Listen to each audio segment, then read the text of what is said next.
জয় নিতাই সকলকে। সকলে কেমন আছো? আশা করি সকলে খুব ভালো আছো। আমি মেকআপ অ্যান্ড কলকা আর্টিস্ট সৌরভ।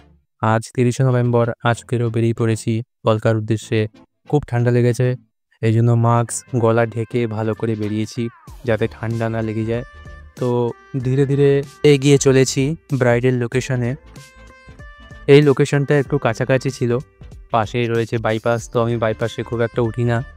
তো দেখতে দেখতে ব্রাইডের লোকেশনে পৌঁছে গিয়েছিলাম। তো এখানে প্যান্ডেল হচ্ছে, দেখতে পাচ্ছ তোমরা। আর প্যান্ডেলে এখানে এসে আমি মেকআপ আর্টিস্টকে কল করেছি, তারপরে সে আমাকে উপরে যেতে বললো, আমি গেলাম। কলকাটা কেমন হয়েছে অবশ্যই জানিও।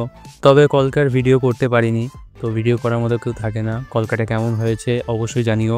এটা কিন্তু ক্লায়েন্টের ডিমান্ড অনুযায়ী করেছি, ক্লায়েন্ট খুব খুশি হয়েছে।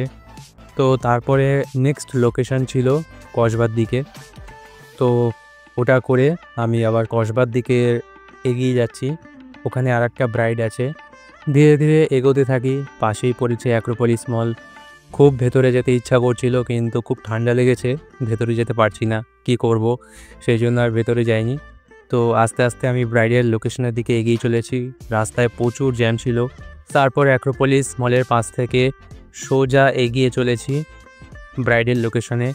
সেটা একটা ব্যাঙ্কোয়েট ছিল, সেই ব্যাঙ্কোয়েটে আমাকে যেতে হতো। তো রীতিমতো সেখানে আমি পৌঁছে গেলাম। এই হলো সেই ব্যাঙ্কোয়েট। এবার আমি ভেতরে ঢুকবো। কলকাটা কেমন হয়েছে অবশ্যই জানিও। সেকেন্ড কলকাটা, এটা কিন্তু একদম ক্লায়েন্টের ডিমান্ড অনুযায়ী করেছি, ক্লায়েন্ট যা চেয়েছি তাই করেছি আমি। আজকের ভিডিও এই পর্যন্তই। সবাই সুস্থ থেকো, ভালো থেকো, আবার দেখা হচ্ছে পরবর্তী ভিডিওতে।